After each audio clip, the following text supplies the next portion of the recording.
नमस्कार मित्रों। मित्रों, सबसे पहले आज हम ज्योग्राफी जो है हमारा क्लास 10th का, उसमें हम अध्ययन करेंगे और उसमें जो हमारा जल संसाधन लेसन है उसके विषय में अध्ययन करेंगे हम मित्रों। ये जल संसाधन जो है, पहली बात तो हम पता करें कि संसाधन क्या है। संसाधन वह वस्तु है जिससे हमारी आवश्यकताओं की पूर्ति होती है। जो हमारी आवश्यकताओं की पूर्ति करता है वो संसाधन कहलाता है। जैसे जल संसाधन, जल की मात्रा उपलब्ध कराता है, जल हमारी आवश्यकताओं की पूर्ति करता है, जल संसाधन हो गया। उसके बाद मित्रों, परिवहन के संसाधन, ये परिवहन एक आवागमन की आवश्यकताओं की पूर्ति कराता है, जो हमारे परिवहन का संसाधन हो गया। खाद्यान्न का संसाधन, खाद्यान्न संसाधन वो है जो हमारी उपभोग की वस्तुओं की उपलब्ध कराता है, वो खाद्यान्न संसाधन, खाद्य संसाधन होता है। मित्रों, इस प्रकार से अन्य प्रकार के हमारे संसाधन है जो हमारी आवश्यकताओं की पूर्ति करता है, जिसे हम संसाधन कहते हैं। इसी संसाधनों में एक जल संसाधन है मित्रों। जल संसाधन वह संसाधन है जो जल के द्वारा हमारी आवश्यकताओं की पूर्ति करता है। हमारी आवश्यकताओं की पूर्ति करने में वो एक संसाधन के रूप में प्रयुक्त किया जाता है, एक साधन के रूप में प्रयुक्त किया जाता है, जिसे हम जल संसाधन कहते हैं। मित्रों, पहली बात करते हैं हम जैसे भोजन के रूप में। भोजन पकाने के लिए हमें जल की आवश्यकता होती है। तमाम प्रकार के हमें पीने के पानी के लिए हमें जल की आवश्यकता होती है। वो हमारे एक संसाधन आवश्यकताओं की पूर्ति कर रहा है, जिसे हम जल संसाधन कहते हैं, जो संसाधन के रूप में हो रहा है। फिर उद्योग धंधों के लिए जल की आवश्यकता होती है। इसीलिए नदियों के किनारे या जलाशयों के किनारे किसी उद्योग प्लांट का निर्माण किया जाता है, बैठाया जाता है, जिससे वो वहाँ पे जल संसाधन पर्याप्त मात्रा में उपलब्ध हो सके। इस प्रकार परिवहन के संसाधन एक जगह से दूसरे जगह पे आने जाने के लिए मित्रों जल संसाधन की आवश्यकता जो होती है सबसे सुगम होती है और सबसे सस्ता होती है। इसीलिए हमारे देश में एक देश से दूसरे देश में जो वजन की वस्तु होती है, जैसे लोहा, कोयला, अन्य प्रकार के पेट्रोलियम, ये सब जल संसाधन के द्वारा ही मंगाए जाते हैं, जल परिवहन के द्वारा ही मंगाए जाते हैं। इसलिए ये परिवहन के रूप में भी उपयोग किया जाता है मित्रों। इसी प्रकार हम जल संसाधन को पूर्ण रूप से समझ सकें। अब बात करते हैं हम जल दुर्लभता क्या है। जल दुर्लभता क्या है मित्रों? जल दुर्लभता वह दुर्लभता है जब हमारे पास आवश्यकताओं की पूर्ति न हो पाए, जल दुर्लभ हो, मिलना दुर्लभ हो, वह जल दुर्लभता है, जिसे हम आसानी से प्राप्त न कर पाए, मेरी आवश्यकताओं की पूर्ति न हो पाए, वही जल दुर्लभता है मित्रों। अब बात करते हैं जैसे जनसंख्या में वृद्धि। जब जनसंख्या में, पहला हेडिंग है जनसंख्या में वृद्धि। जब जनसंख्या में वृद्धि होगा मित्रों, क्या कारण है इसका? क्या कारण है? क्या कारण है इसका कि जल दुर्लभता पर्याप्त मात्रा में हो रहा है? तो जनसंख्या में वृद्धि मित्रों, ये हमारे जल दुर्लभता का एक बहुत बड़ा कारण है, क्योंकि जनसंख्या की आवश्यकताओं की पूर्ति करने के लिए जल की मात्रा में निरंतर कमी होती जा रही है, क्योंकि निरंतर जनसंख्या में वृद्धि होती जा रही है, जिससे जल दुर्लभता पर्याप्त मात्रा में हो रहा है मित्रों। दूसरी बात करते हैं जल का अतिशोषण। ज्यादा से ज्यादा मात्रा में, अत्यधिक मात्रा में हम जल का शोषण करते जा रहे हैं, उपभोग करते जा रहे हैं, अत्यधिक उपभोग करते जा रहे हैं, आवश्यकताओं से अत्यधिक उपयोग करते जा रहे हैं, अतिशोषण करते जा रहे हैं, जिससे हमारा जल दुर्लभता, जल की कमी होती जा रही है और जल दुर्लभ होता जा रहा है मित्रों।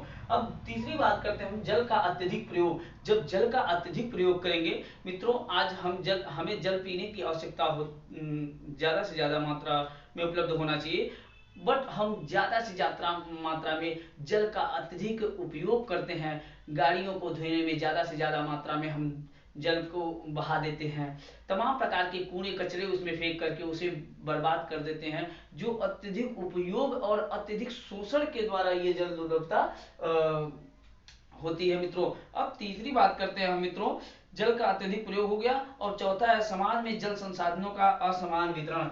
चौथा है जल संसाधनों का असमान असमान वितरण। जब मित्रों जल संसाधन का असमान वितरण रहेगा तो स्वाभाविक सी बात है वहां पे भी जल का दुर्लभता पाई जाएगी। जैसे अपने पूर्वोत्तर भारत में ज्यादा से ज्यादा मात्रा में नदियों की संख्या है जो सदावाहिनी है, सदा बहती हैं, और जहाँ पे जल की उपलब्धता सदा हमेशा बनी रहती है, क्योंकि यहाँ पे हिमालय जो है, हिमालय के ग्लेशियरों से यहाँ पे सदा हमेशा पानी जल भरा रहता है, जिससे जल उपलब्ध होता है।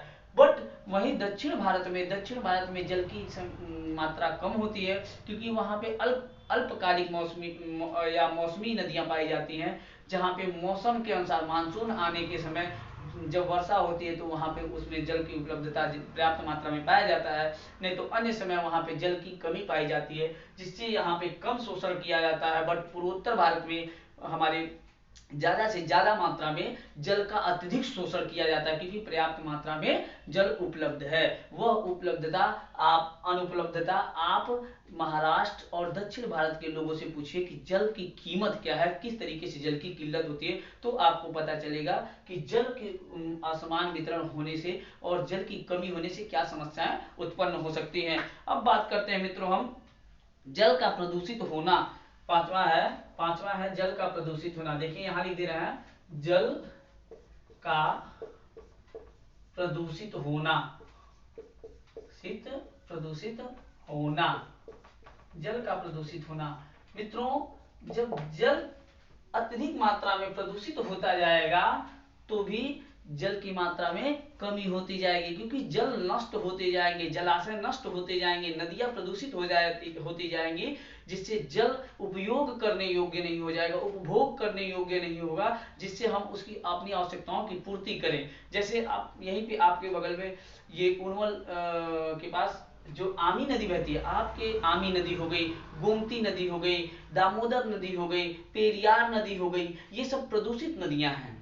यमुना नदी हो गई, ये भी प्रदूषित हो गई है, जिससे ये इसके जल जो हरे दिखते हैं, ये प्रदूषित होने का बहुत बड़ा रीजन है। गंगा भी प्रदूषित होती जा रही है, कानपुर में जल और कचड़ों, मल और कचड़ों के माध्यम से ये ज्यादा से ज्यादा प्रदूषित होते जा रहे हैं, जिससे यहाँ जल की दुर्लभता पाई जा रही है, जल की मात्रा में कमी होती जा रही है और जल उपयोग करने योग्य नहीं है मित्रों। इसलिए ये जो हमारे 5 कारण हैं जिससे जल दुर्लभता ज्यादा से ज्यादा मात्रा में हो रहा है, ये बहुत बड़े फैक्ट है मित्रों। तो ये आप हेडिंग जो है मुख्य रूप से आप जानेंगे, और उसके तरह जो आंतरिक भागों में मैंने बताया अभी, उसको आप नोट कर सकते हैं कहीं भी, या इसको ध्यान से सुन सकते हैं, जिसके माध्यम से आप आगामी जो क्लास 10th का एग्जाम है उसमें आप आसानी से लिख पाएंगे मित्रों।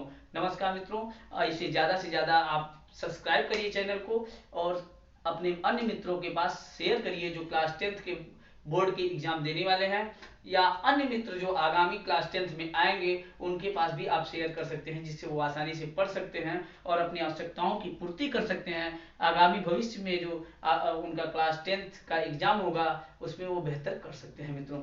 नमस्कार मित्रों।